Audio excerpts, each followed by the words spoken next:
మరికొంతమంది కాంప్రమైజ్ అయిపోయిన వాళ్ళు ఉన్నారు. కాంప్రమైజ్ అయిపోయినటువంటి వాళ్ళు ఉన్నారు, కమిటెడ్ గా ఉన్నటువంటి వాళ్ళు ఉన్నారు. దేవుని వాక్యం సత్యము కాబట్టి రెండు విషయాన్ని ఉన్నట్టుగా మాట్లాడతారు. అయితే ఇక్కడ ఈ ఇద్దరి యొక్క జీవితాల నుంచి మనము ఈ దినాల్లో కొన్ని ప్రాముఖ్యమైన విషయాలు ఈ అపోస్తల గ్రంథాల్లో కొంతమంది జీవితాల నుంచి మనం చూస్తాం. సంఘంలో ఉన్నటువంటి విశ్వాసులు 3 రకాలుగా ఉంటారు. 3 రకాలు.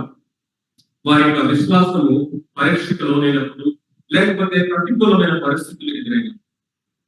ఒక వ్యక్తి యొక్క జీవితం యొక్క ఒరిజినాలిటీ ఎప్పుడు బయటపడుతుందంటే, అనుకూలమైనటువంటి వాతావరణము, అనుకూలమైన పరిస్థితులు అన్ని మనం అనుకున్నట్టుగా జరుగుతున్నప్పుడు ఆ వ్యక్తి ఎవరు, ఆ వ్యక్తి యొక్క స్థితిగతులు ఏంటి, ఆత్మీయ పరిపక్వత ఏంటి ఎవరికి తెలియదు. వాట్ ఈస్ దేర్ ఇన్సైడ్ అనేది తెలియదు. కానీ అది ఎప్పుడు బయటపడుతుందంటే, ప్రతికూలమైన పరిస్థితులు, అనానుకూలమైన పరిస్థితులు, శ్రమలు, విశ్వాసములకు పరీక్ష అనేది ఎదిగినప్పుడు ఒరిజినాలిటీ ఏంటి బయటకు వస్తుంది. అందుకే ఒక ఆయన అంటే, unless otherwise you squeeze you don't know what is inside అన్నాడు. స్క్వీజ్ అన్న మాట అంటే ఈ లోకంలో అనేకమైన పరిస్థితులు, ఆ ఒత్తిడులు మనల్ని ప్రెషరైజ్ చేసినప్పుడ మనలో ఉన్నది బయటకు వస్తుందట. మనలో ఉన్నది బయటకు వస్తుంది. దాన్ని యాకోబు అన్నాడు, విశ్వాసములకు కలుగు పరీక్ష అన్నాడు. సో అలాంటి పరిస్థితుల్లో 3 రకాలుగా సంఘంలో ఉన్నటువంటి విశ్వాసాలు బయటపడతారట. మొట్టమొదటి కవర్స్.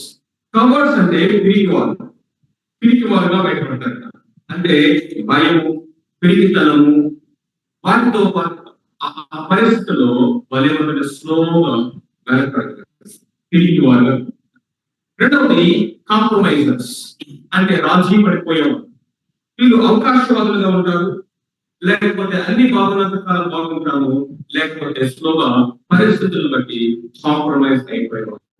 మూడోదిగా కనుక మనం చూసుకున్నట్లయితే వీళ్ళు కాంప్రమైజర్స్ లేకపోతే కమిటెడ్ పీపుల్.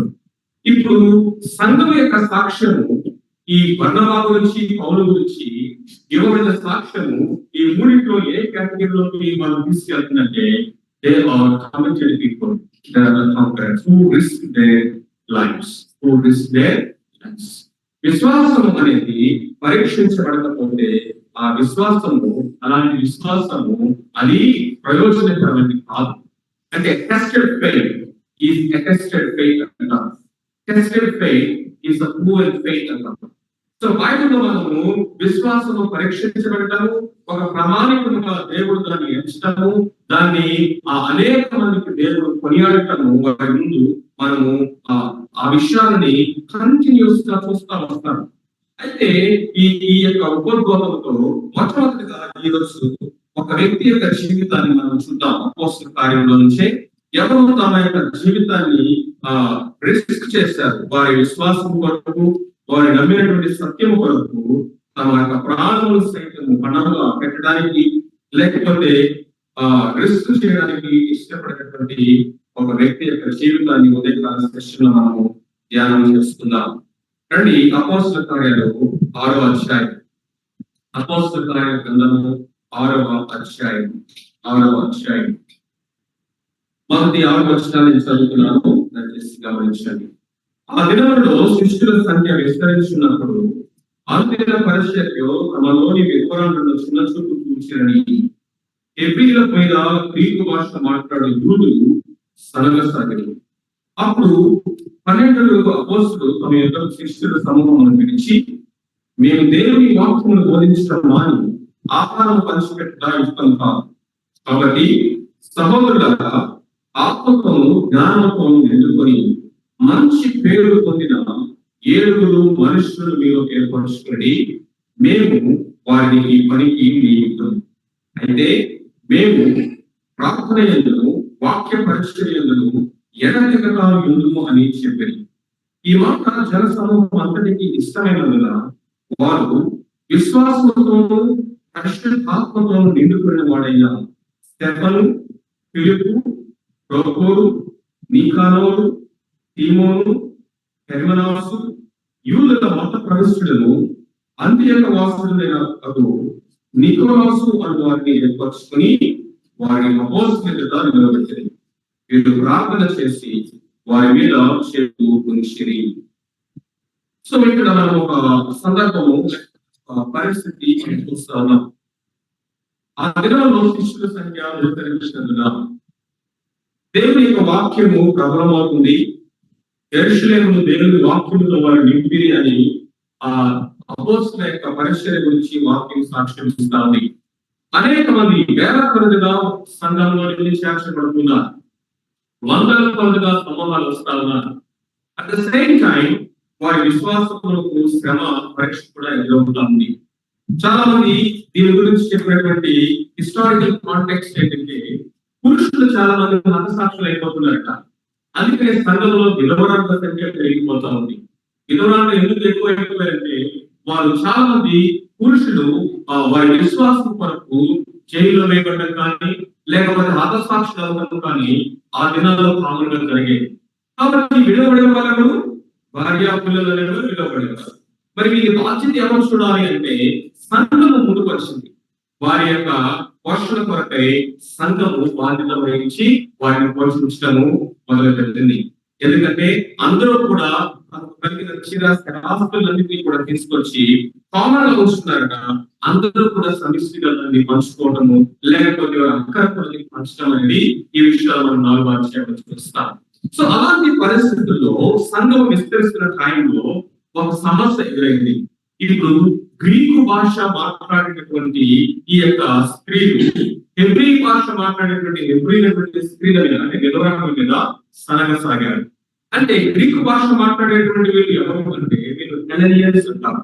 అంటే వీరు యూదులే, కానీ మిగిలిన ప్రాంతాలన్నింటికి చెదిరిపోయారు.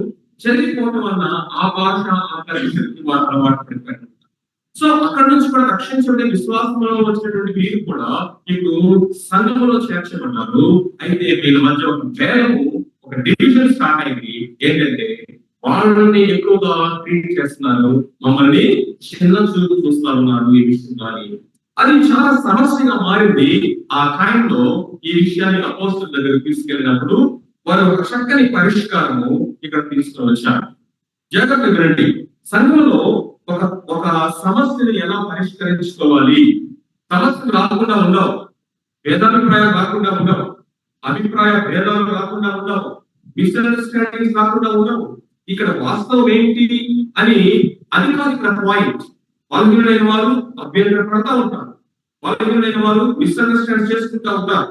ఎందుకంటే సంఘం అంటే అన్ని రకాల అన్ని స్థాయిలో ఉండేటటువంటి ప్రజల యొక్క సమూహం. సో ఇక్కడ వచ్చినటువంటి సమస్యని మీరు ఫస్ట్ ఎవరి దగ్గర తీసుకెళ్ళాలంటే అపోస్తలుల దగ్గర తీసుకుని వెళ్ళారు. వాళ్ళతో డిస్కస్ చేసినప్పుడు వాళ్ళు ఏమన్నారంటే, సరే మేము దేవుడు మాకు అప్పగించిన పనిని ఆపేసి ఇప్పుడు ఏదో సమస్య వచ్చింది కాబట్టి దీన్ని తీర్చి దగ్గర కూర్చోలేము, ఈ పని లేకపోతే ఈ యొక్క పరిష్కారం కొరకు ఒక చక్కని పని సొల్యూషన్ ఆలోచన చేద్దాం. టెంపరీ తప్ప వాళ్ళు కూర్చోబెట్టమ్మా మీరు ఎలా ఉండండి, అమ్మా మీరు ఎలా ఉండండి, మీరు ఈ విషయంలో సర్దుకోండి, మీరు ఈ విషయంలో సర్దుకోండి అని వాళ్ళందరినీ కూర్చోబెట్టి ప్రార్థన చేసేసి ఏదో టెంపరీ సొల్యూషన్ నుంచి వెళ్ళాలి. వాళ్ళు ఏం చేస్తారంటే అపోస్తలులు, సరే ఈ పనిని క్రమంగా నిర్వర్తించడానికి ఒక టీం ని ఏర్పాటు చేయాలి. ఆ టీం కి ఈ బాధ్యతను అప్పగించడం. మేమైతే దేవుని యొక్క వాక్య పరిచయంలోను ప్రార్థనలోను కొనసాగుతాము. సో అక్కడ మనం ఏం చూస్తామంటే ఒక ప్రాబ్లమ్ వచ్చింది. ఆ ప్రాబ్లమ్ ని వారు డీల్ చేసడానికి ప్రయారిటీస్ ని వాళ్ళు ఎంపికలోకి తీసుకున్నారు.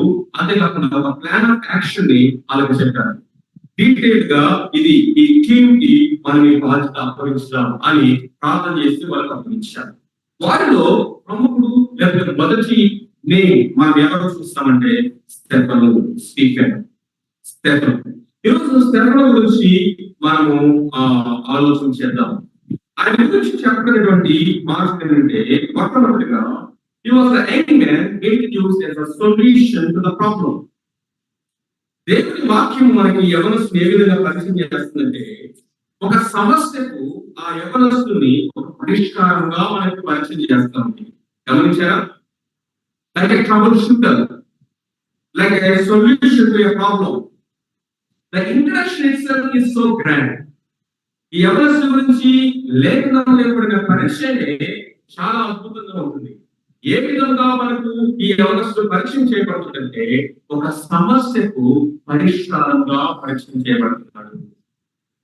ఇదిలాగా మనము సంఘాల్లో, కుటుంబాల్లో, మనం పనిచేసే వర్క్ ప్లేసుల్లో మనం ఒక ప్రాబ్లం కి సొల్యూషన్ గా కనబడుతున్నామా, లేకపోతే మనమే ఒక ప్రాబ్లం గా కనబడుతున్నామా పరీక్ష చేస్తాం. దేవుడి మీద ఎక్కడున్నా కానీ ఒక ప్రాబ్లం కి సొల్యూషన్ గా కనపడాలి, సమస్యకు మనం పరిష్కారంగా కనపడాలి. అది సాక్ష్యం. మనమే ప్రాబ్లం గా కనబడకూడదు.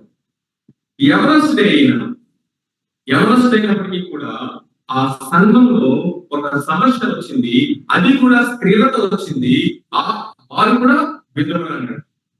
స్త్రీలను తప్పుగా అర్థం చేసుకోవాలండి, ఎందుకంటే అది చాలా టాస్క్ తెలుసా.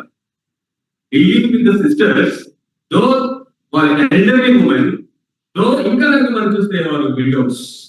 ఎందుకు నేను ఈ మాటను చెప్పడానికి ఇష్టపడుతున్నానంటే, వాళ్ళ యొక్క ఎక్స్పెక్టేషన్స్ కానీ, ఎమోషనల్ కండిషన్స్ కానీ ఒక ఫ్యామిలీలో ఉన్నటువంటి ఒక హౌస్ వైఫ్ లాగా ఉంటారు, ఇన్సెక్యూరిటీలో ఉంటారు వాళ్ళు. ఎందుకంటే విడోస్ అన్న మాట భర్త లేడు. మీరు వాళ్ళ పిల్లలు ఉంటే వాళ్ళ భవిష్యత్తు గురించి వాళ్ళకి చింత ఉంటుంది, వాళ్ళ జీవితాల గురించి వాళ్ళకి చింత ఉంటుంది. మీరు కొంచెం ఏజ్డ్ పర్సన్స్, మిడిల్ ఏజ్ కొంచెం వృద్ధులైతే వాళ్ళ ఆరోగ్యాల గురించి వాళ్ళకి చింత ఉంటుంది. కాబట్టి వాళ్ళ యొక్క పరిస్థితులు, వాళ్ళ మెంటల్ ఎబిలిటీస్, కండిషన్స్ అనేవి బ్యాలెన్స్డ్ గా ఉండవు. అందుకని ఈ సమస్య స్టార్ట్ అయింది, ఇన్సెక్యూరిటీ స్టార్ట్ అయింది, మిస్అండర్స్టాండింగ్ స్టార్ట్ అయింది. మరి ఇలాంటి సమస్యలు ఇప్పుడు సంఘంలో ఉన్నటువంటి నాయకులు ఎవరికి అప్పగించడానికి వాళ్ళు ఇష్టపడుతున్నారంటే, ఇది ఒక యవనస్తులకి. ఆ యవనస్తులో మొదటి పేరు ఎవరు చూస్తామంటే స్టెఫను. ఎంత మెచ్యూరిటీ ఉంటే అలాంటి టాస్క్ ని అతను హ్యాండిల్ చేయడానికి చెప్పండి. మొట్టమొదటి మనం ఏం చూస్తామంటే ప్రాబ్లం సొల్యూషన్ గా సంఘంలో ఈ యవనస్తులు కనిపిస్తాను.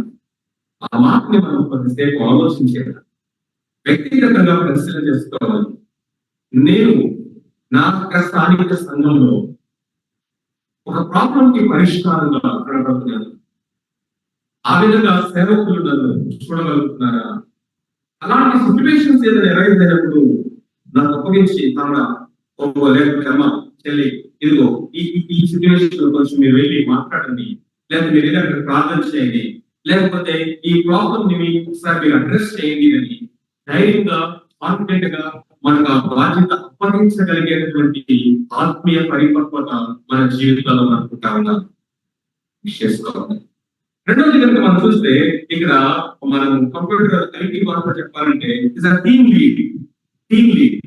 అంటే మొదటిగా ఆయన పేరు రాస్తామంటే ఊరికి ఆ క్రమం కూడా యాదృచ్ఛికం కాదు, ఖచ్చితంగా మనం చూస్తే ఒక టీమ్ లీడ్ గా ఉంటుంది. ఒక టీం అప్పగించారు, 7 ఉన్నారు. ఆ 7లో ఈ యవనస్తులు ఒక టీమ్ లీడర్ గా కనిపిస్తున్నారు. ఆ తర్వాత మనం చూసినట్లయితే 2వ వచనములో ఒకసారి చూడండి.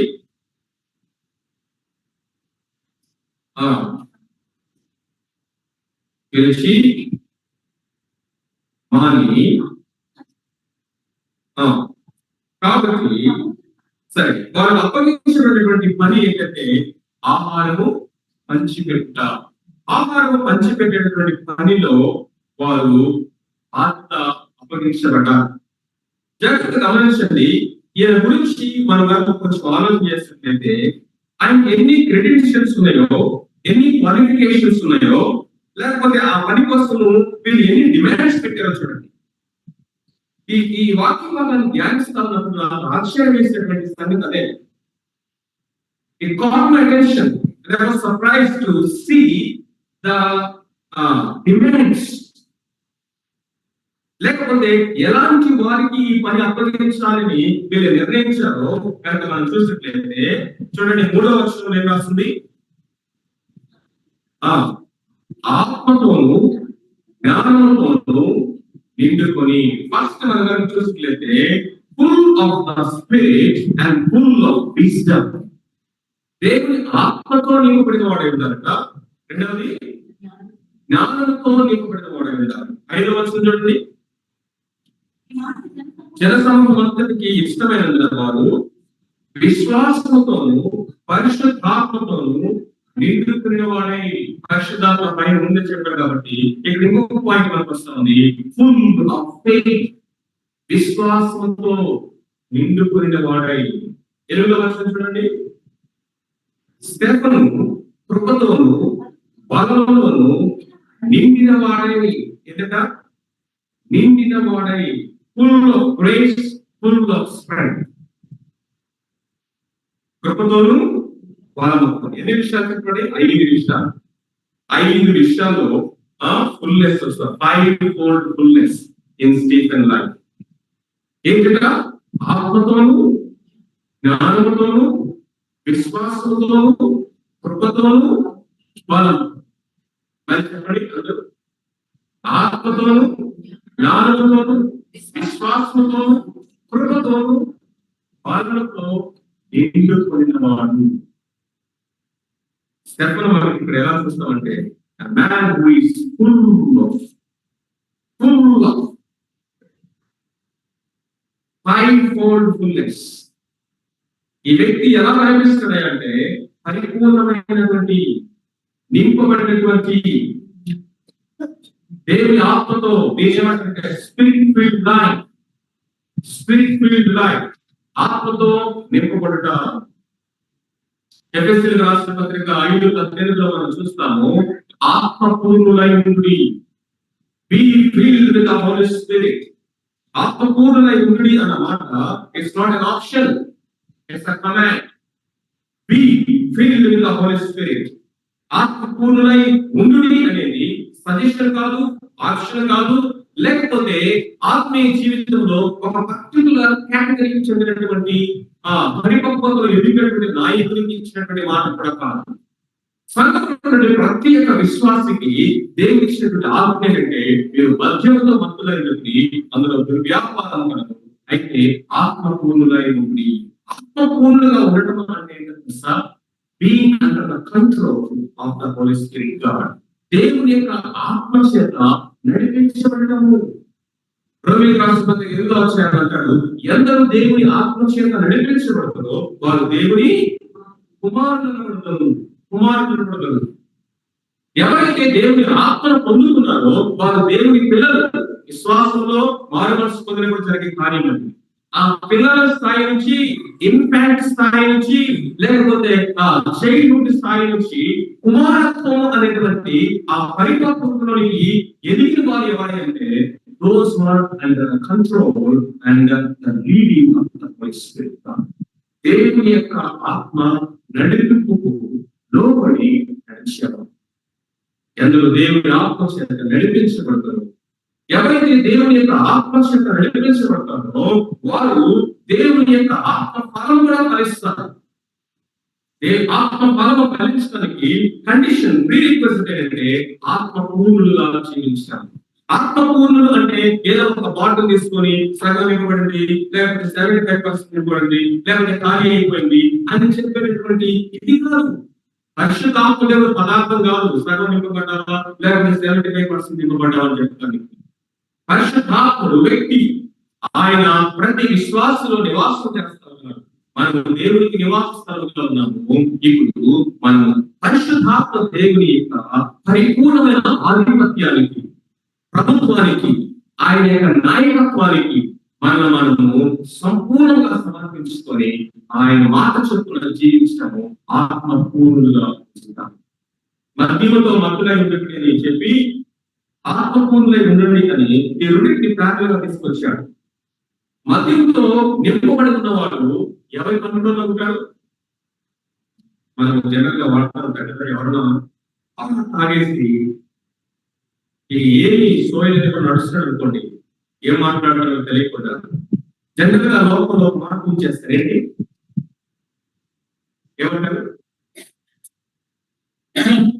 లోకంలో మార్పు ఇచ్చేస్తారు. ఏమంటారు?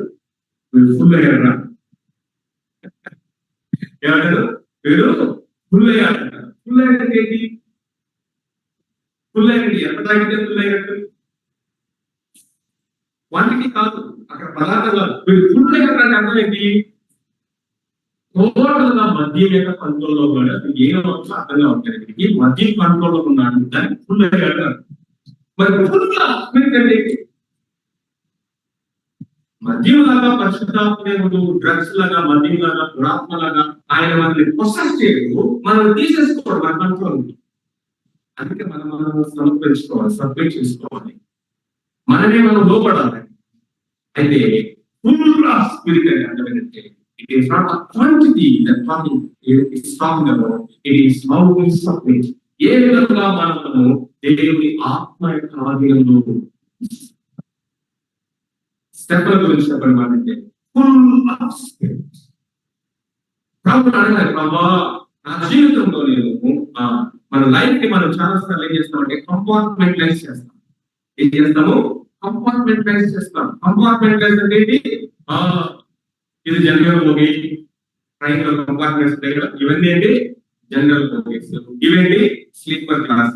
ఇవి ఏసీ 3 టైర్ అదే 2 టైర్ అట్లా ముక్కలుగా చేసేస్తారు. ఇది నా పర్సనల్ లైఫ్ కంపార్ట్మెంట్, ఇది నా ఫ్యామిలీ లైఫ్ రెండవ కంపార్ట్మెంట్, ఇది నా వర్క్ లైఫ్ మూడవ కంపార్ట్మెంట్, ఇది నా స్పిరిచువల్ లైఫ్ నాలుగవ కంపార్ట్మెంట్. ఇప్పుడు దేవుని ఎక్కడ అనుమతిస్తానంటే ఈ కంపార్ట్మెంట్ లో వస్తే నాకు ప్రాబ్లం లేదు, కానీ ఈ 3 కంపార్ట్మెంట్ లో రావట్లేదు.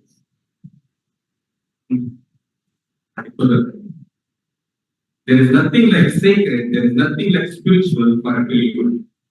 విశ్వాసిక జీవితంలో ఇది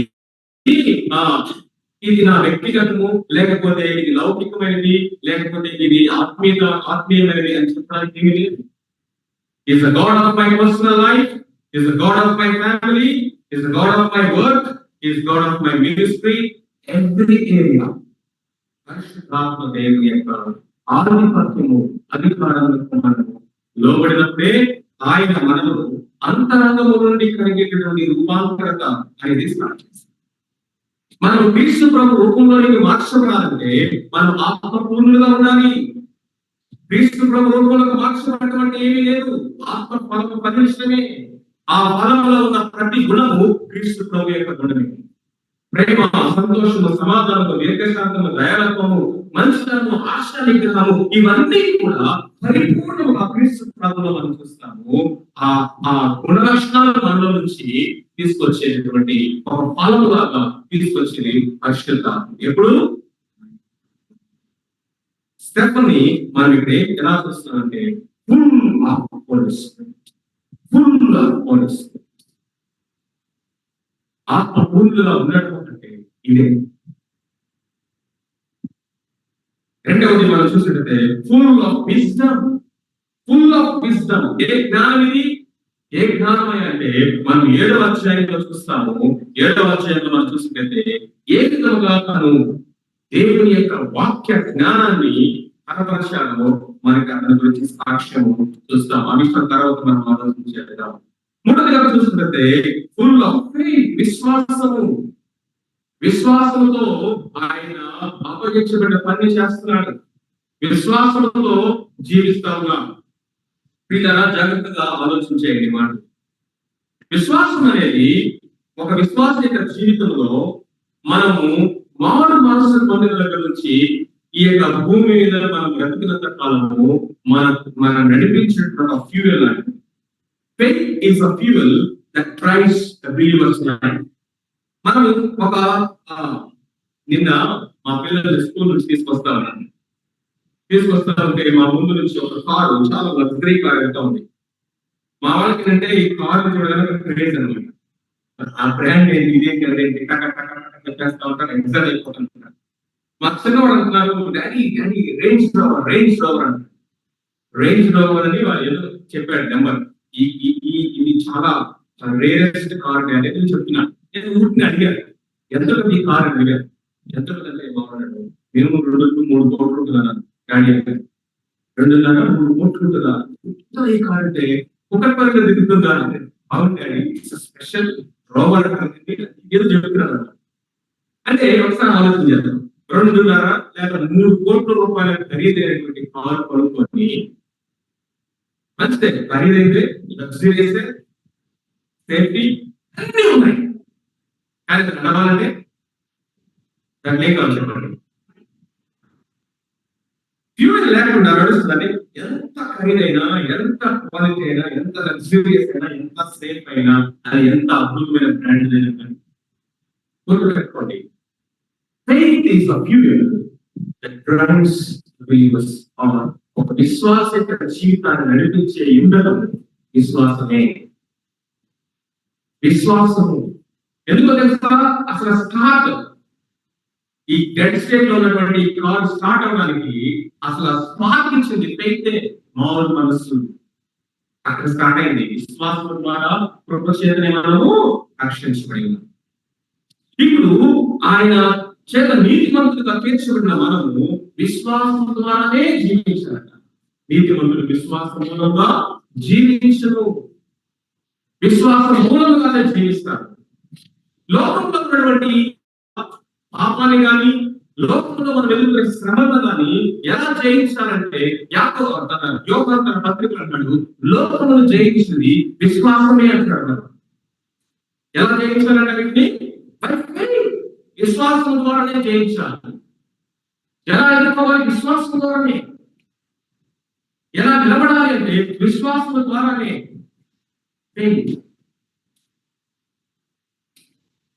విశ్వాసంతో నించుకునేడం.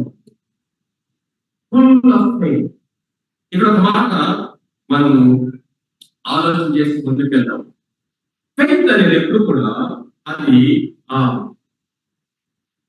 ఒక స్టాటిక్ గా ఉండేటువంటి కాదు. అంటే ఒక స్థిరంగా ఉండేది కాదు. అది ఎదిగి డైనమిక్.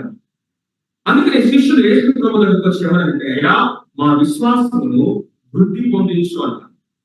విశ్వాసంలో ఎదగటం అనేది ఉన్నది. విశ్వాసంలో ఎదగటం అంటే ఏంటి? విశ్వాసంలో లేకపోతే మనం ఇంకా పరిపక్వతలోనికి లేకపోతే ఆ యొక్క ఉన్నతమైన స్థితిలోనికి ఎదగటం అంటే ఏంటంటే, జాగ్రత్తగా వినండి. ఒక దైవజనుడు దీన్ని ఎలాగా ఎక్స్ప్లెయిన్ చేస్తారంటే, విశ్వాసం అనేది ఒక బిజినెస్ లో మనం పెట్టే క్యాపిటల్ ఇన్కమ్ లాంటిది. ఏం చెప్పండి? క్యాపిటల్ ఇన్కమ్ అంటే మన దగ్గర కొంత మొత్తం ఉంది. ఇప్పుడు ఈ మొత్తాన్ని ఫర్ ఎగ్జాంపుల్ ఒక 5 lakhs అనుకున్నాం. 5 లక్షలు నా దగ్గర ఉన్నాయి. ఈ 5 లక్షలు 10 లక్షలు అవ్వాలంటే ఏం చేయాలి?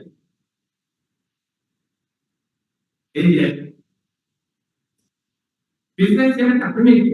బిజినెస్ లాంగ్వేజ్ లో చెప్పండి. ఇన్వెస్ట్ చేయాలి. ఇన్వెస్ట్ అంటే ఏంటి? మనం ఏం చేయాలి? పెట్టుబడి కదా. దాన్ని వాడాలి, రిస్క్ తీసుకోవాలి. అందుకనే మనం మాట్లాడుతున్న ఫెయిత్ ఏమైందంటే, faith that takes risk. Risk తీసుకునే ఫెయిత్ ఇది. చాలా మంది అదే కదా ప్రభు చెప్పింది, తలాంతుల యొక్క ఉపమానం ఏమన్నాడు? ఆయన ఇచ్చాడు, ఒకటి ఇచ్చాడు, ఇంకోటి 2 ఇచ్చాడు, ఇంకొకటి 5 ఇచ్చాడు. It is something like capital income, capacities, abilities, resources. దేవుడు మనకి ఇచ్చినటువంటి ఆ యొక్క వనరులు ఏవైతే ఉన్నవి, లేకపోతే దేవుడు మనకి ఇచ్చిన ఆత్మ వరాలు ఏవైతే ఉన్నాయి అది, లేకపోతే దేవుడు మనకి ఇచ్చినటువంటి ఆపర్చునిటీస్ ఏవైతే ఉన్నాయో ఆపర్చునిటీస్ కానీ, ఇవన్నీ కూడా దేవుడు అంటే నీకు ఇచ్చిన తలాంతులు అంటున్నాడు. దాంతో ఏం చేయాలంటే యూ ఇన్వెస్ట్. పెట్టు. నా దగ్గర ఒక బస్తా, ఇది ఇలా అయితే మీకు బాగా అర్థమవుతుంది. ఒక బస్తా వడ్లు ఉన్నాయి. ఆ ఒక బస్తా వడ్లు రేపు ఒక 50 బస్తా వడ్లు అవ్వాలంటే ఏం చేయాలి? అలాగే పెట్టుకొని కూర్చుంటే ఇంట్లో 50 బస్తాలు అవుతాయా? ఏం చేయాలి? దాన్ని తీసుకెళ్ళి పొలంలో చల్లి వ్యవసాయం చేయాలి. వ్యవసాయం చేసి దాంట్లో వృద్ధి కలుగుతుంది. పెట్టుబడి పెట్టాలి, బిజినెస్ చేయాలి, ప్రాఫిట్ వస్తుంది. In the same way faith అనేది ఎప్పుడు కూడా విశ్వాసం అంతకంతకు విశ్వాసంలో గ్రో అవుతుందంటే, మనం ఒక విశ్వాసము క్రియల్లో కనబడినప్పుడు, మనం దాన్ని ఇన్వెస్ట్ చేసినప్పుడు, యూజ్ చేసినప్పుడు, క్రియాశీలకమైన విశ్వాసము అది ఎదిగేటటువంటి క్రమక్రమంగా ఎదిగేటటువంటి విశ్వాసమే. Is full of faith. Faith is not a simple concept. చదివి నేర్చుకునేటువంటి ఒక సబ్జెక్ట్ కాదు, ఒక కాన్సెప్ట్ కాదు. అది మన జీవితంలో అనుదినము మనము జీవించాల్సినటువంటి జీవన క్రమము. నీతిమంతులు విశ్వాస మూలంగా జీవించను.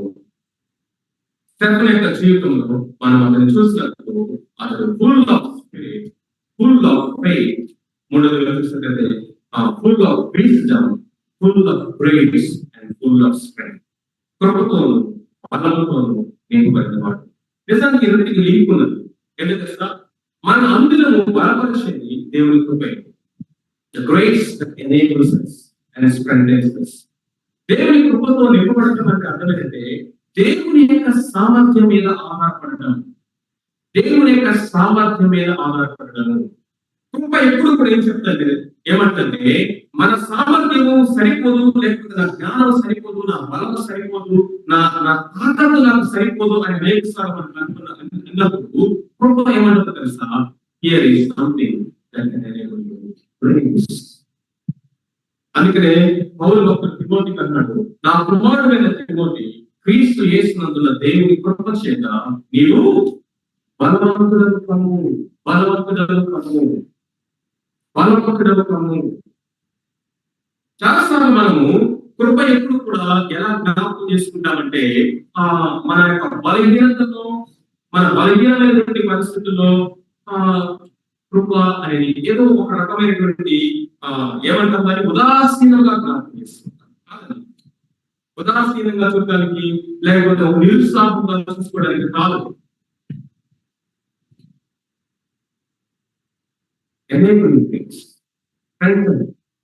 క్వాలిఫై చేసేది మనల్ని కృప. నిజంగా కావాల్సింది. ఒక వ్యక్తి సబ్జెక్ట్ లో ఫెయిల్ అయిపోయాడు. ఇప్పుడు ఫెయిల్ అయిపోయిన వాడు తను నెక్స్ట్ క్లాస్ వెళ్ళగలగా వెళ్ళలేదు. ఎందుకంటే తను డిస్క్వాలిఫైడ్.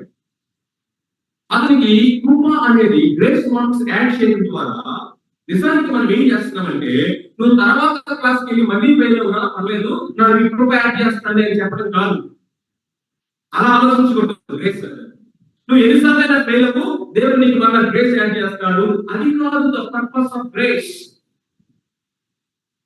డిస్క్వాలిఫైడ్, నేను ఫెయిల్ అయిపోయినటువంటి పరిస్థితుల్లో తిరిగి నెక్స్ట్ క్లాస్ వెళ్ళడానికి క్వాలిఫై చేసి అక్కడ నిలబెట్టి ఫ్రమ్ హియర్ ముందుకు వెళ్ళు అని బలపరిచేది, నిలబెట్టేది, ఎనేబుల్ చేసేది, ఎలిజిబిలిటీ ఇచ్చేది, క్వాలిఫై చేసేది దేవుని కృప. ఇది జాగ్రత్తగా మనం అర్థం చేసుకుంటాం. అందుకనే అంటాడు, దేన్ని ధర్మశాస్త్రం చేయగలకపోయాడు, అది దేవుడు చేశాడు, కృప ద్వారా అనుగ్రహించాడు. అందరికంటే అత్యధికంగా నేను ప్రయాసపడుతుంది, ఆయన ప్రయాసపడింది లేదు కాదు, ఆయన దేవుని కృపయే అంటున్నాడు.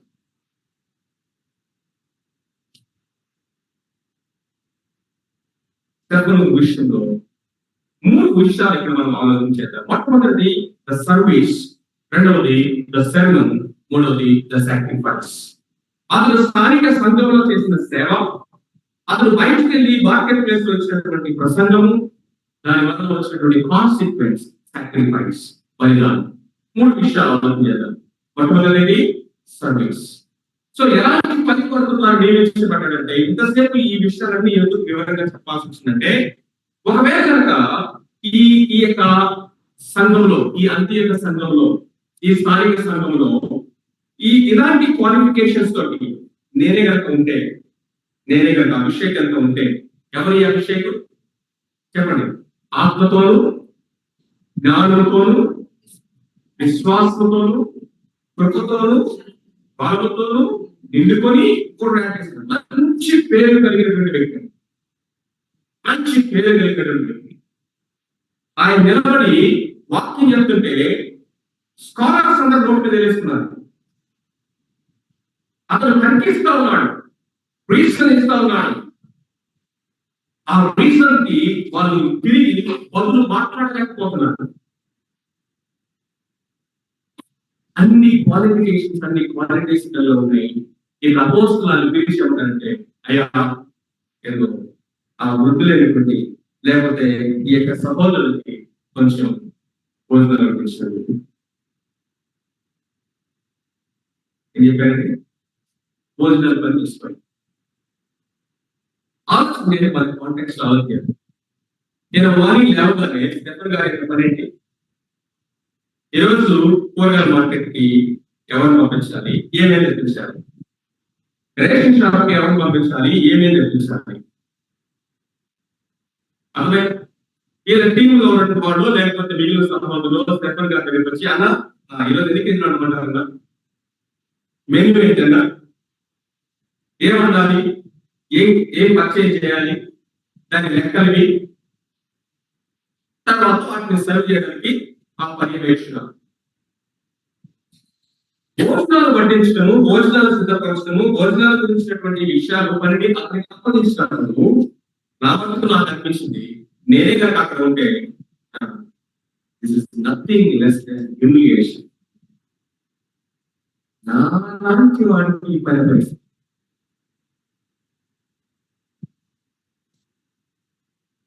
ఎంత అవమానం! ఈ పని నేను చేసినట్టు ఎవరైనా చేయగలరు, ఎవరైనా చేస్తారు.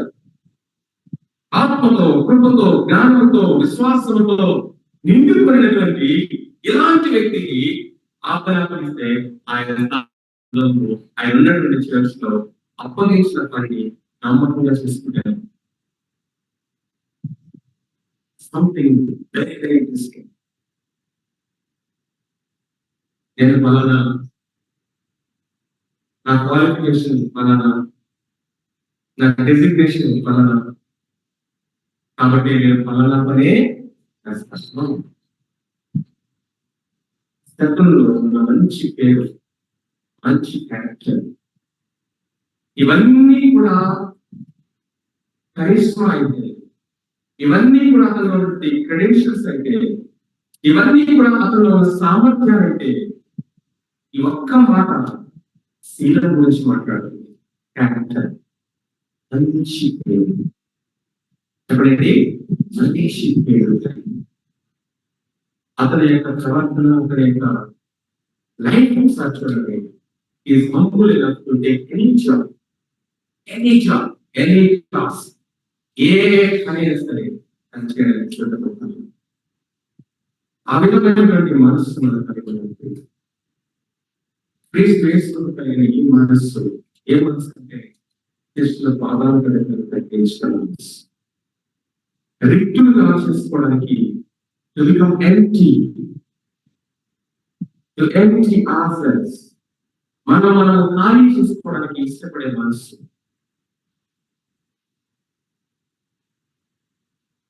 ప్రభుని అడుగుతాం, ప్రభా ఈ మనసు నాకు దయచేయమని. అందరూ కోరుకునే ఘనమైనటువంటి పనులు కాదు. మనం ఎప్పుడైతే దేవుని యొక్క పాదాలను తగ్గించుకొని ప్రభు కొరకు మనకు ప్రభు మహిమపరుచు జీవిస్తాము, దేవుడే కృషి చేస్తారు. మనకి you will be demanded for the job, you will be recommended for the job. నేను తప్పించుకోలేనటువంటి ఆ యొక్క స్థితులకు దేవుని జనపరచడానికి చేస్తాడు. అప్పుడు వరకు వెయిట్ చేయమంటాడు.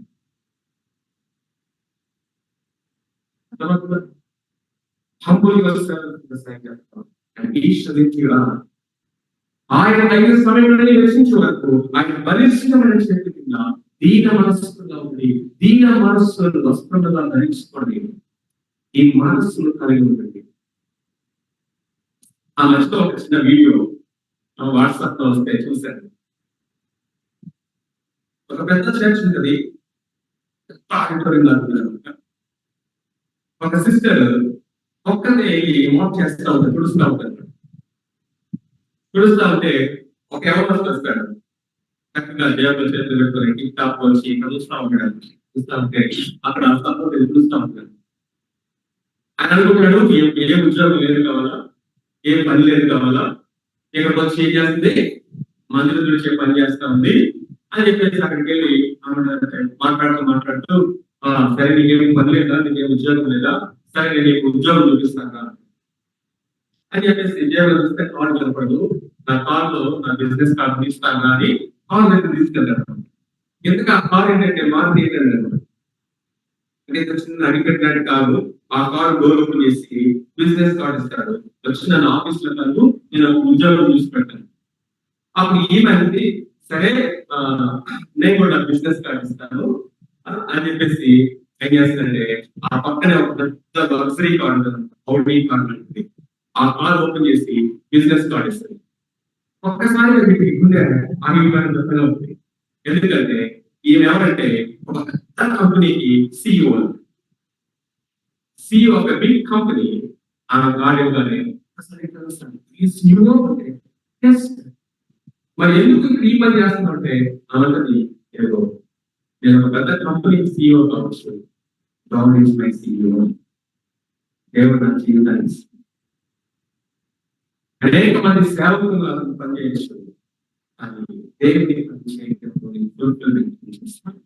ఖాళీలో మందిరంలో వచ్చి ఏదో చేస్తాను నేను. సో అది చాలా క్యాజువల్ గా మనం చూడొచ్చు, కానీ it is the intense message ఏంటంటే మీరు ఇట్లా చూస్తే ఫార్వర్డ్ చేయొచ్చు. కానీ ఒకసారి అవి చూస్తే చాలా మనకు ఆ ఎవరన్నా ప్లేస్ కూడా మనకు కనిపిస్తాం. ఒకసారి జయరాజ్ అనంతుగా ఆయన కూడా ఒక సాక్ష్యం చెప్పారు. ఎంతో జయరాజ్ ఆయన అమెరికాగా ఇక్కడ వెళ్తున్నాడట వాకింగ్ చెప్పడానికి. అక్కడికి ఆ ఎయిర్పోర్ట్ లో ఎక్కడో ఏదైనా కరెక్ట్ గా కొట్టలేదు, కానీ ఒక సహోదరి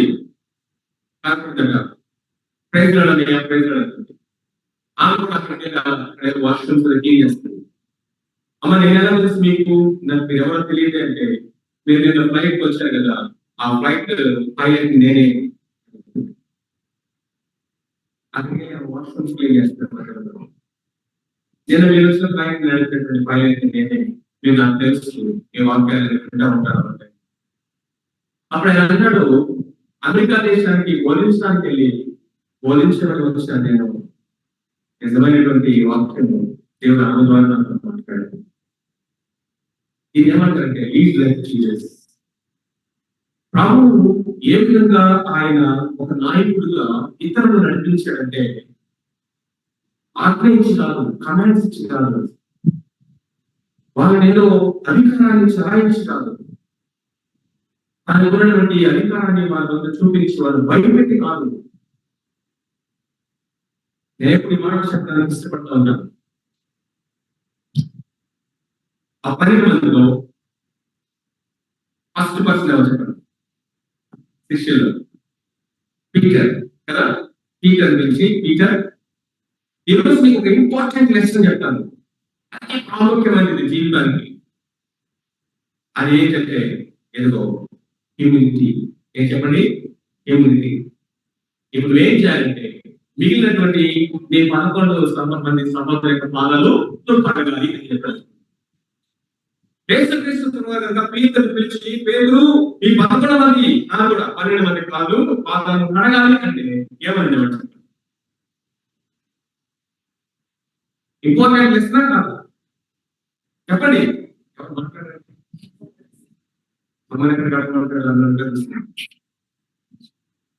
ఇంపార్టెంట్ లెసన్ కాదు, ఇంపార్టెంట్ డెమాన్స్ట్రేషన్ కాదు.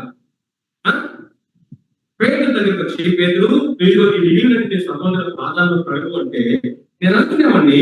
ఆ రోజు పేదలు ఏం చేసుకునేవాడు తెలుసా?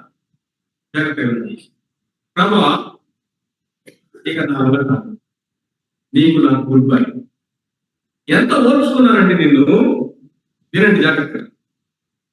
ఆ రోజు ఆ సముద్రం మీద ఈ మిగిలిన 11 మంది భయంతో అరుస్తూ కేకలేస్తా ఉంటే దెయ్యం పోతామని నీళ్ళ మీద నేను నడుస్తానని చెప్పారు. ఇది ఎవరన్నా కనీసం ప్రయత్నం చేశారా? ధైర్యం చేశారా?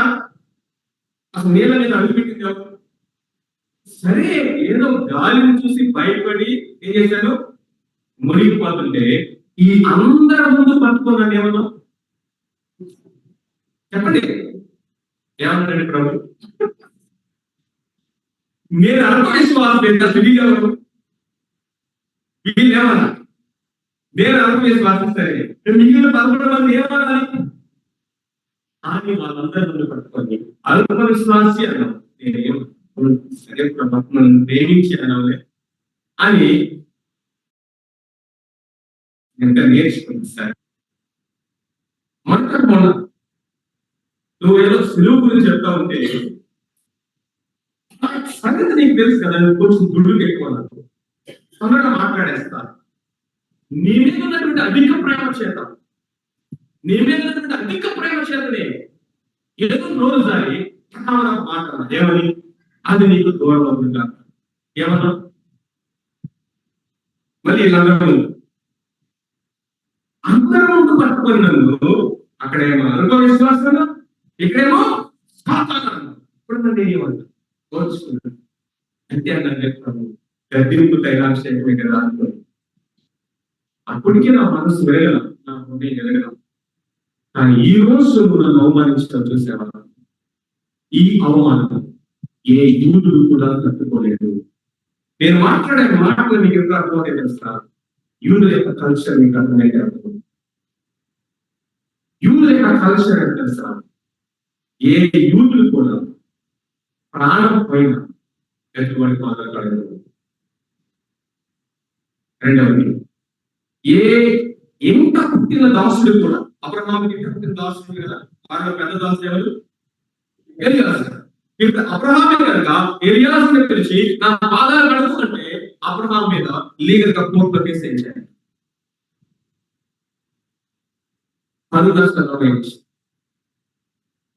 ఏ ఇంట పుట్టిన దాసుడు కూడా ఇంకొకటి పాదాలు కడగడు. పాదాలు కడిగే దాసుడు ఎవరంటే పాలిస్తాం. కొనబడిన దాసుడు మార్కెట్కి వెళ్ళి కొనుక్కొచ్చుకుంటాడే, అలాంటి దాసుడు బాండ్ స్లేవ్ ఉంటాడు. మార్కెట్ లోకి వెళ్ళి కొనుక్కొచ్చుకున్నటువంటి దాసుడు బానిస ఎవరైతే ఉంటాడు వాడు మాత్రమే పాదాలు కడుగుతాడు, పాదాలు కడిగే స్థాయికి వెళ్తాడు. ఇప్పుడు పేదలు కనుక అటకామని పిలిచి పేదలు మన పాదాలు కడుగు అంటే ఏమని చెప్పినట్టు పేదల్ని? నీకు నాకు అర్థం కాదని పేదలకు అర్థమైంది ఏంటని? నీవు ఎవరితో సమానము? ఒక బాండ్ స్లేవ్, ఒక కొనబడినటువంటి బానిసతో సమానము అని ప్రభు అతన్ని చెప్పినట్టు. నేను అనుకుంటాను ఆ రోజు కనుక ప్రభు పేదలు పిలిచి ఆ మాట చెప్తే పేదలు గుడ్ బై అంటేవాడు. ఇంకంతే, ఈ వెనక తిరిగి చూడకుండా వెళ్ళిపోయేవాడు. అది యేసుక్రీస్తు ఆ రోజు చేసింది. ముందు ఆయన ఆ బానిస స్థాయిని తగ్గించుకున్నాడు. ఏ యూదుడికి ఒక యూదుడు పాదాలు, ఏ ఇంట పుట్టిన దాసుడికి ఒకటి పాదాలు. పాదాలు కలిగేటువంటి దాసుడు ఒక బానిస, కట్టు బానిస. ఎవరి కట్టెల్లో అని?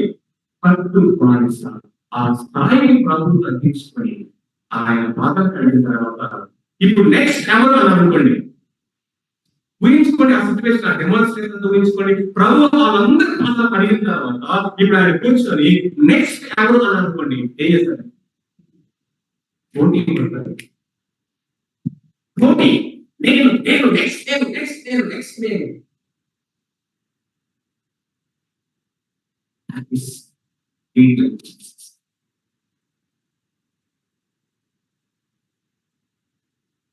ఈ యవనస్తుల లైఫ్ మనం చూస్తాం.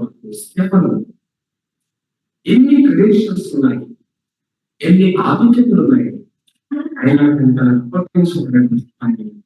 నమ్మకంగా చేస్తాం. దేవుడి సామర్థ్యాలతో మనం చేస్తాం. ఒబీడియన్స్, అక్కడ మనం ఏం చూస్తాము? ఒబీడియన్స్. రెండవది ఫెయిత్ఫుల్నెస్ వర్క్. మూడవది స్టూవర్డ్షిప్. ఒక మనిషి గృహ నిర్వాహకుడుగా ఉంటున్నాడు, అప్పగించినటువంటి ఫెయిత్ఫుల్ గా చేస్తా ఉన్నాడు. అంతేకాకుండా అధికారాన్ని లోపడుతున్నాడు. అంతేకాక ఒక మంచి టీం ని నడిపించేవాడుగా ఉంటున్నాడు. ఇది చాలా కష్టం మన ఇండియన్ మైండ్ కి. మనం ఒంటరిగా ఏదైనా పని చేయమంటే బాగా చేస్తాం, ఎందుకంటే పేరంతా మనకే రావాలి, గుర్తింపు అంతా నేనే పొందుకోవాలి, క్రెడిట్ అంతా నాకే రావాలి. అదే టీమ్ గా చేయమంటే మాత్రం మనం చేయకపోతేస్తాం. ఎందుకని?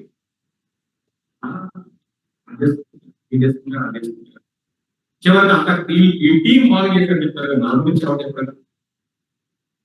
ఈ మైండ్ మనం బాగా పనిచేస్తా ఉంటారు. అందుకనే మనము ఇక్కడ ఈ ఎవరు ఒక టీమ్ గా వర్క్ చేస్తున్నాడు. టీమ్ గా వర్క్ చేయడానికి చాలా కావాలి, సబ్మిషన్ కావాలి, లేకపోతే చేయలేదు. డిపెండెన్సీ కావాలి, లేకపోతే చేయలేము. డిపెండెన్సీ అనేది అన్ని పనులు నేను చేయలేను. ఇదిగో నా సహోదరుడి నేను ఆధారపడుతున్నాను, ఆ సహోదరుడి నేను ఆధారపడుతున్నాను, ఈ సహోదరుడి నేను ఆధారపడతాను. వీళ్ళెవరు లేకుండా ఈ పని నేను చేయలేను. డిపెండెన్సీ. మూడవది టీమ్ వర్క్, అకౌంటబిలిటీ ఉంటుంది. ఒకరికి ఒకరు జవాబుదారీతనాన్ని, ఆ జవాబుదారీగా వారు ఒకరికొకరు ఫీల్ అవుతారు. మనకు అసలు ఇష్టం ఉండదు, ఎవరికి మనం జవాబుదారీగా ఉండటం ఇష్టం. చూడండి, మనం చాలాసార్లు అనుకుంటాం కానీ మనం చాలా మంచివాళ్ళని చిన్న చిన్న విషయాల్లో ఇవి బయటపడతాయి. అర్థమవుతుందా?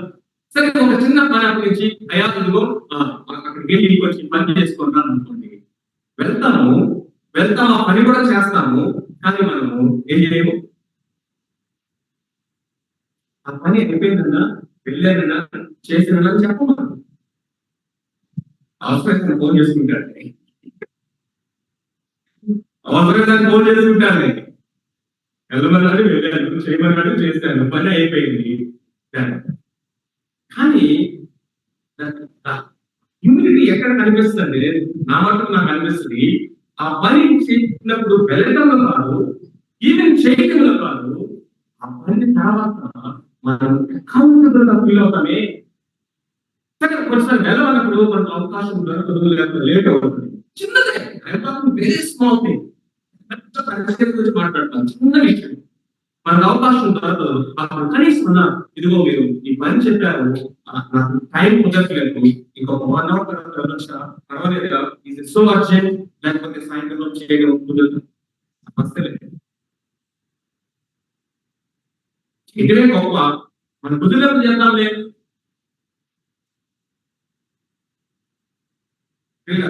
These are very small things, but it has a larger impact in character. And life లో మనల్ని బిల్డ్ చేసేటువంటి అతి ప్రాముఖ్యమైన విషయం, ఒక టీమ్ గా పనిచేస్తున్నాడు.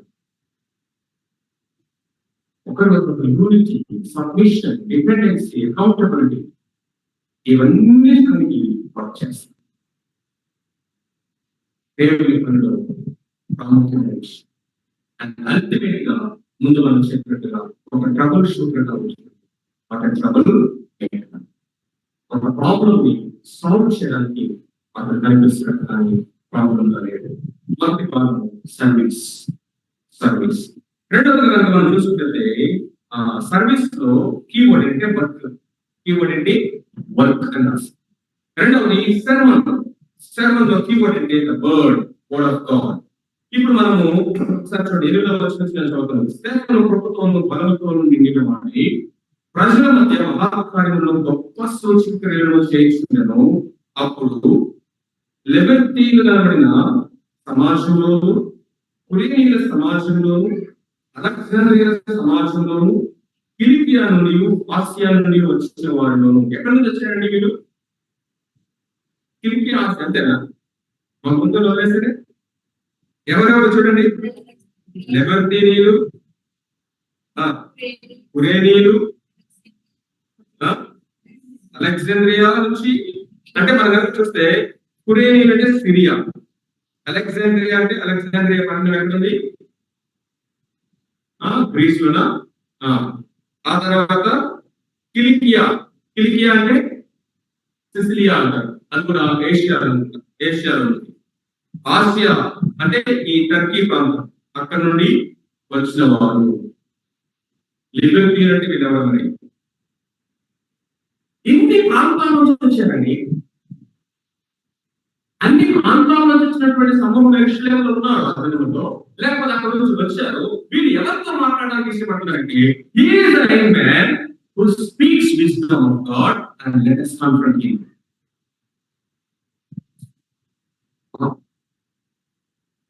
వీళ్ళందరూ కూడా స్టెఫన్తో మాట్లాడడానికి వాళ్ళు ఇష్టపడుతున్నారు, స్టెఫన్తో అంటులు చేయడానికి ఇష్టపడుతున్నారు. We talk about Paul, we talk about Peter, but here is the young man. అక్కడ ఎవరొస్తారండి? ఏలతో కన్ఫరెన్స్ చేయడానికి వారందరూ వచ్చి స్టెఫన్తో తర్కించిరి. తర్కము దేవుని వాక్య విషయంలో విశ్వాసం 10వ చూడండి, మాట్లాడడం ఎందు అతను తప్పపరిచిన జ్ఞానమును అతని ప్రేరేపించిన ఆత్మను ఎదిరించలేకపోయి, అందుకని full of wisdom, full of spirit. Wisdom, A wisdom అంటే దేవుని వాక్య జ్ఞానం. ఆ వాక్య జ్ఞానాన్ని ఎలా యూజ్ చేయాలో టైమ్లీగా పరిశుద్ధ ఆత్మ దేవుడు సహాయం చేస్తారు. అతను బలపరిచినటువంటి ఆత్మ జ్ఞానము, అతను కనపరిచినటువంటి ఆ వాక్య జ్ఞానము, తర్క జ్ఞానము వారు ఎదిరించలేకపోయి నిలబడలేకపోయారు. ఎవరు? Scholars. Scholars of those days ఒక యవనస్తులు ఉండేవారు. ఈ మాట మనం ఎంతగా సవాల్ చేస్తామంటే, ఈరోజు మన దేవుని వాక్యం ఉన్నటువంటి ట్రూత్స్ మనకి ఎంతో అనిపిస్తుంది. ఒకరొచ్చి ఒకటి చెప్తే అది నమ్మేస్తాం, ఇంకొకరు వచ్చి ఇంకొకటి చెప్తే ఇది బాగుంది ఇది నమ్మేస్తాం. ఈ రెండు కాదు, ఇంకొకరు వచ్చి మూడోది చెప్తే ఎందుకని చెప్పండి, ఎందుకని అలా నమ్మేది ఎవరు చెప్పండి? పసి పిల్లలు అలా నమ్మేది పసి పిల్లలు.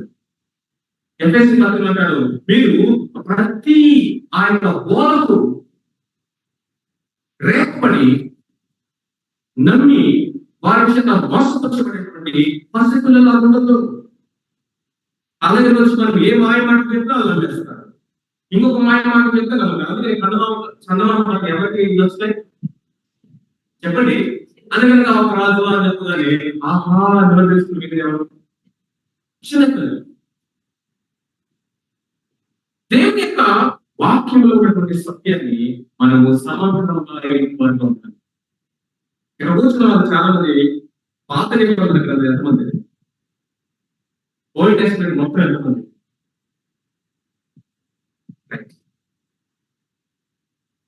దాంట్లో ప్రవక్తల గ్రంథం ఎంతమంది, మైనర్ ప్రాఫిట్స్ ఎంతమంది, చేతులు ఫోటో కావాలి, ప్రకటన ఎంతమంది చేస్తారు, కొంతమందికి బైబిల్, లేవీ కాండం ఎంతమంది తెలియదు, లేఖనం ఏం అర్థం కాదన్నారు. ఏ అర్థం ఈ బలంగా ఆ అర్థం అంటాడు, ఈ అర్థం అంటాడు, పువ్వు అంటాడు, అదంటాడు, ఇదంటాడు, ఏది బలం ఏం మనకు అర్థం కాదు. సంఖ్యాకాండం వల్ల ఈ వంద లిస్టు చెప్తా ఉంటాడు, అలా పేరు ఏదో పేరు సంఖ్యాకాండం.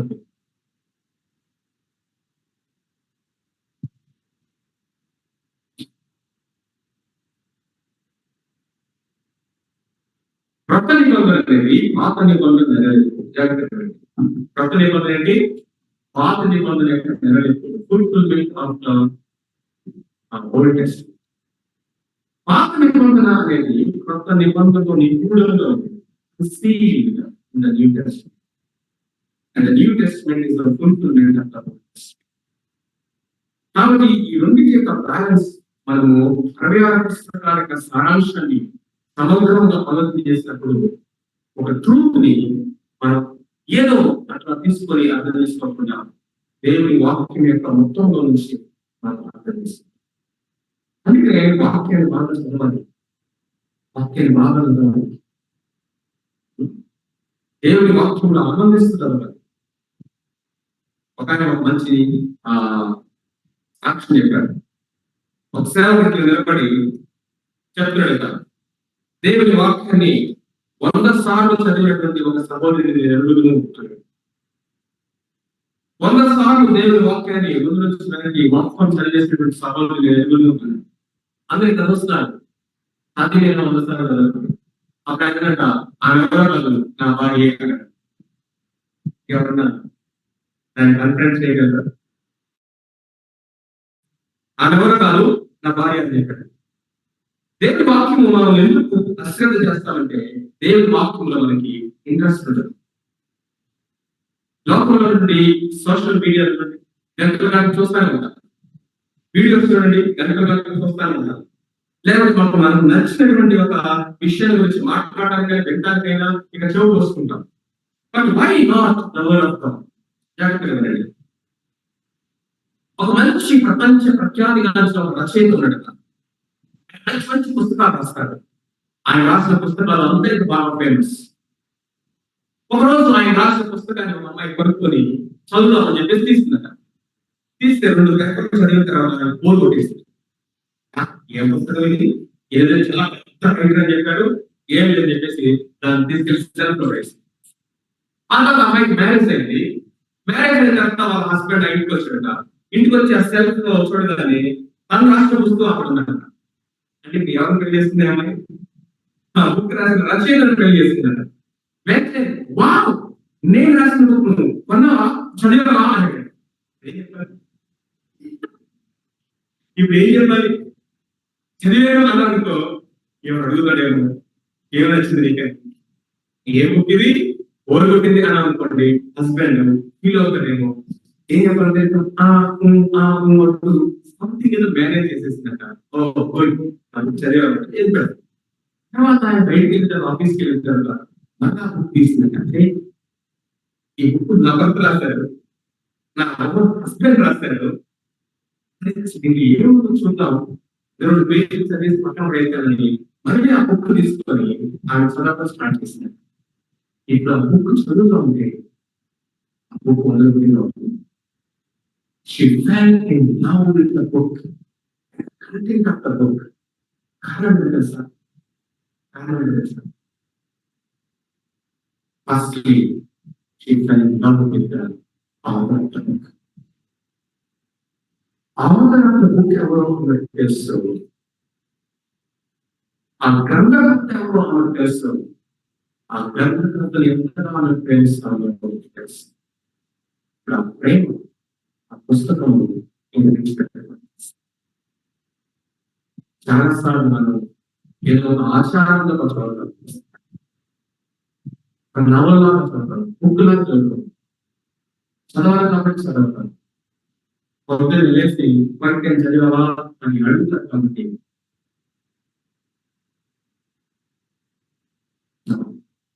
యెహోవా ధర్మశాస్త్రాన్ని ఆనందించు ముగిస్తున్నాను. మీరు ఇంటికి చదవకండి, 7వ అధ్యాయం అంతా చదవండి. ఆ 7వ అధ్యాయం మొత్తానికి నా బైబిల్ రాస్తున్న పేరెంట్ చేస్తాను. Old testament survey in 1 chapter. చెప్పండి, ఓటీ సర్వే ఇన్ 1 చాప్టర్ అంటే అర్థమేంటి? పాత నిబంధన గ్రంథం యొక్క సారాంశం మొత్తాన్ని ఒక్క అధ్యాయంలో చెప్పాడు ఈయన. ఎవరైనా ఎవరండి? ఒక యవనస్తు,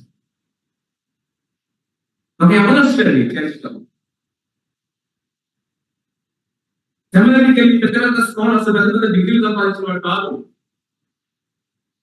ఒక యవనస్తుడు చర్చలో ఆయన నిలబడితే స్కాలర్స్ అంతా నోట్ మీద చేస్తున్నాడు.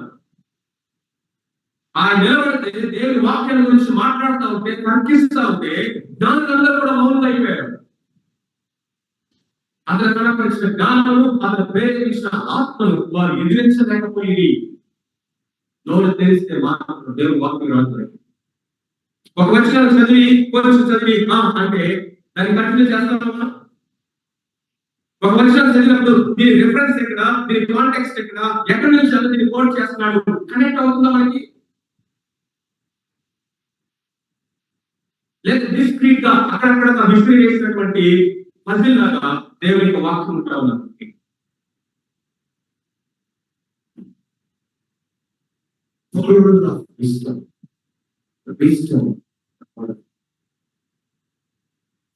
మన స్వామి అని చెప్తున్నాడు, అది ఎక్కడెక్కడ గుర్తులేదు కానీ ఐ థింక్ యూత్ క్యాంప్ లో అనుకుంటున్నాను. ఆయన వాక్యం చెప్పడానికి వేరే దేశం ఎక్కడికి వెళ్తే ఆ దేశం పేరు చెప్పలేదు ఆయన. ఆ దేశం యొక్క ఫైనాన్స్ మినిస్టర్ ఒక లేడీ అన్నమాట. ఆమె స్పెషల్ గా ఇది ఇన్వైట్ చేస్తున్నారు. వాళ్ళ యొక్క ఆఫీసర్స్ ని పంపి వాళ్ళ కోటకి, లేకపోతే అది ప్యాలెస్ అని చెప్పాడు. మేబీ ఈ కింగ్స్ పరిపాలన చేసే దేశం అనుకుంటారు ముస్లిం కంట్రీలో. ఆ ప్యాలెస్ కి ఆమె పిలిపించుకొని పెద్ద టేబుల్ దగ్గర కూర్చోబెట్టి వాళ్ళ యొక్క అఫీషియల్స్ తో కలిసి గోల్డ్ కూర్చోబెట్టి అయిపోయిన తర్వాత బయటకు తీసి ఆమె ప్రశ్న అడుగుతున్నారు. ఎవరు చెప్పారంటే ఇండియా నుంచి నా సేవకు వచ్చాడు, ఆయన మీకున్న ప్రశ్నకి జవాబు చెప్పాలంటే ఆయన పిలిపించుకొని కూర్చోబెట్టి ఆమెకి అడుగుతూ మాట్లాడుతూ ఉంటే ఇవన్నీ ఆయన ఎందుకు చెప్తాడంటే, ఎందుకు చెప్తాడంటే ఆంధ్రప్రదేశ్ లోనే అతి వెనుకబడిన ప్రాంతము శ్రీకాకుళం. ఆ వెనుకబడిన ప్రాంతంలోనే ఒక వెనుకబడిన గ్రామము మా విలేజ్. దాంట్లో అలాంటి పరిస్థితుల్లో పుట్టిన నాకు ఒకప్పుడు యేసుక్రీస్తు ప్రభు అంటే వ్యతిరేకంగా తిరిగి బాధించినటువంటి నన్ను పౌరులాగా దూషకుడు హింసకుడు హానికట్టదు. యేసుక్రీస్తు ప్రభువుని వ్యతిరేకించేటటువంటి ఆ సంస్థలో పనిచేశాడు చాలా కాలం.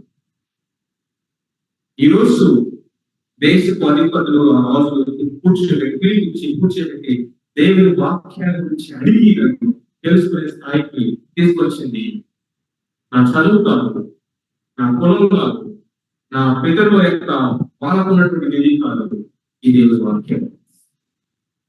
ఈ వాక్యం నన్ను కూర్చోబెట్టి ఈ వాక్యం తీసుకెళ్ళి నన్ను కూర్చోబెట్టి ఇది మన బలం, ఇది మన జ్ఞానం. ఈ వాక్యమే మనకు ఆధారం అన్నిటికీ. ఈ వాక్యం మనం నిలుపుకోవాలి. అక్కడ ఫుల్ ఆఫ్ ద స్పిరిట్ అన్నాడు, ఇక్కడ వచ్చిన ఫుల్ ఆఫ్ ద వర్డ్. దేవుని వాక్యంతో నింపబడ్డాడు. పరిస్థితి పత్రిక 3:16 అంటాడు, క్రీస్తు వాక్యం మీలో సమృద్ధిగా నివసించని ఎట్లా నివసించాలిగా, సమృద్ధిగా నివసించాలి. నివసించిన మాటకి మూల భాష నివసించా let the word of God be richly dwell మనకి make it abode. మన హృదయం కదా ఒక నివాసంగా చేసుకోబడ్డ వాక్యం సమృద్ధిగా నివసించలేమని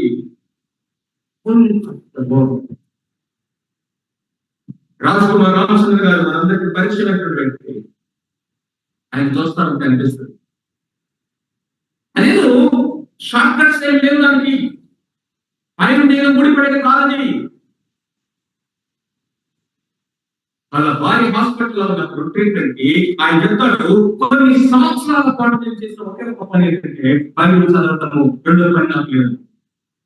ఇప్పటికీ ఆయన చెప్తాడు, పొద్దున్నే 4 గంటలు లేచిన తర్వాత ఆయన కనీసం 20 అధ్యాయాలు చదవడం పట్టుకుంటాడు. నువ్వు నేను 20 అధ్యాయాలు చదువుతావు చెప్పండి. ఆయన ఆకలి అంటుంది, మన ఆకలి ఎంత.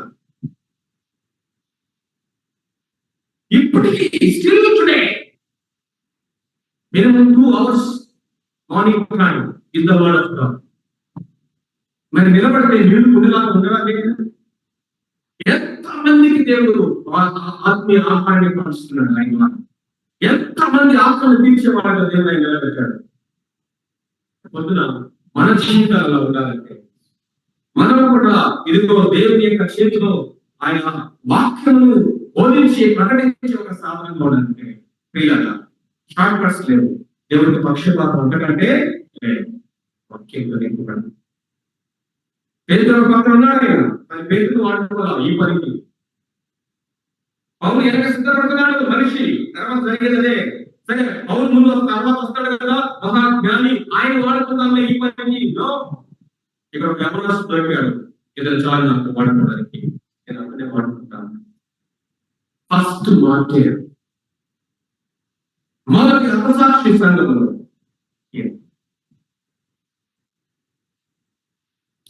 sermon and then finally the sacrifice. ఎప్పుడైతే దేవుని వాక్యాన్ని ఇంకొక మాట మిస్ అయిపోయింది. 15వ వచనం సభలో కూర్చున్న వారందరూ అతని వైపు తేల్చి చూడగా అతని ముఖం దేవదూత ముఖం వారికి సభలో ఉన్న వారందరూ ఆయన పేరు చూసినప్పుడు దేవదూత ముఖం వారి ప్రకాశించింది. ముఖము ప్రకాశించడం అనేది దేనికి సాదృశ్యం అంటే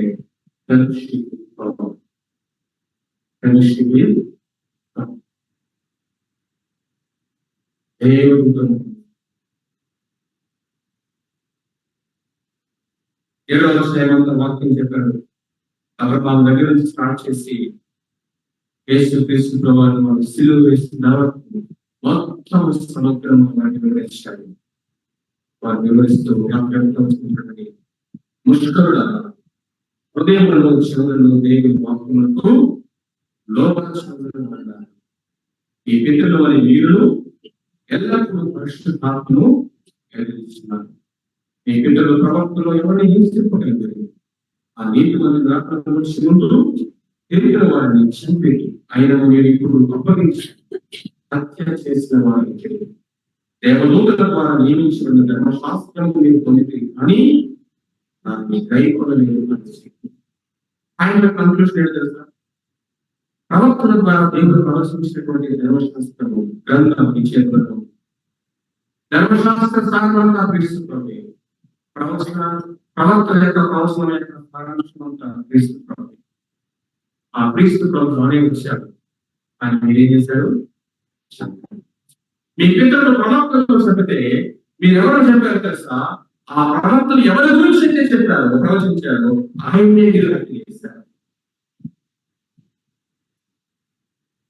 ఇంకా ఎంతకాలం మీ హృదయంలో మీ చెవులు దేవుని వాక్యంలో కట్టపరుచుకుంటారు. తండ్రులారా, సహోదరులారా అని స్టార్ట్ చేసిన ఈ యొక్క యవనస్తులు ముష్కరులారా, మీ చెవులను హృదయంలో దేవుని వాక్యములకు లోపరుచుకున్నారు. మీ పితరులాగా మీరు కూడా ప్రవర్తిస్తున్నారు. వాళ్ళేమో ప్రవక్తలు చెప్పారు, మీరేమో ఆ ప్రవక్తలు ఎవరి గురించి ప్రవర్తించారు ఆ ప్రభువే చెప్పారు. ఇంకా మీ హృదయాన్ని కట్టపరుచుకుంటారా? అతను హృదయంలో బంధిస్తున్న ప్యాషన్ చూడండి, తన ప్రజల యొక్క రక్షణ నాలెడ్జ్. ఆ మాట కలిగితే వచ్చే కాన్సిక్వెన్స్ ఏంటని తెలుస్తుంది. అని వాక్యముగా చెప్పండి. ఈ దినంలో దేవుడి వాక్యం ఉన్నట్టుగా చెప్తే ఎవరు కూడా పోగొట్టండి. అది రెండోసారి మళ్ళీ వాక్యం చెప్తారు, పిలుస్తారు నిలబడి. That is also another challenge nowadays.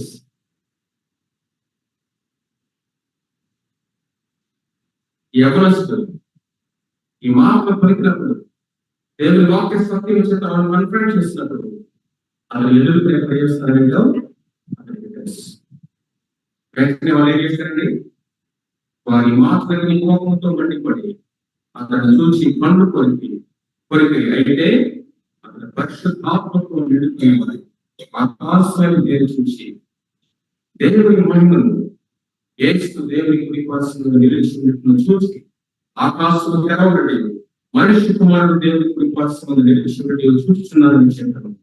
అప్పుడు పెద్ద కేకలు వేసి చెవులు మూసుకొని ఏకంగా అతని మీద పడి పట్టణంలోకి అతన్ని వెళ్ళకొట్టి రాళ్ళు ఉండి చంపేది. సాక్షులు సౌలు అనుభయాన్ని ఆరు మీద వస్త్రము ఎక్కింది. నేను అనుకుంటాను, అయ్యా చెప్పను, ఇప్పుడు బాగా చెప్పావు, అలా గద్దించాల్సిన గద్దింపు ఇచ్చావు. పుష్కరాలన్నా హృదయాలు కట్టపరుచుకున్న వాడాలన్నారు. మీరు ప్రవక్తలు మీ గిట్టలు చంపినట్టు కానీ మీరు చంపారు అనొచ్చు కదా, జాగ్రత్త అక్కడ అనొచ్చు కదా. కనీసం అక్కడ ఆగిన కానీ స్టెఫన్ పడుతుండేవాడు, చనిపోయేవాడు. వాళ్ళు స్టెఫన్ని రాళ్లతో కొట్టేట్టుగా చేసినటువంటి పని తెలుసిన ఆకాశం తెరవబడిన దేవుని కుడి పార్శ్వమున మీరెవరైతే చంపారో, మీరెవరైతే సిలువ వేశారో ఆ మనిషి కుమారుడు యేసు ప్రభు నిలిచిందట నేను చూశాను.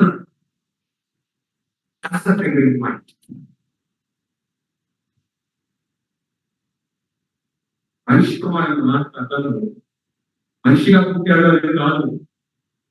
దానియేలు గ్రంథం 7వ అధ్యాయంలో మనిషి కుమారుడిని చూసి మనిషి కుమారుడిని పోలినవాడిని, ఆ మనిషి కుమారుడు అనే టైటిల్ దానియేలు ప్రవక్త ద్వారా మెస్సయ్యకు ప్రవచించబడినటువంటి ప్రవచనం. అది ప్రతి యూదుకు తెలుసు, మనిషి కుమారుడు అంటే మెస్సయ్య.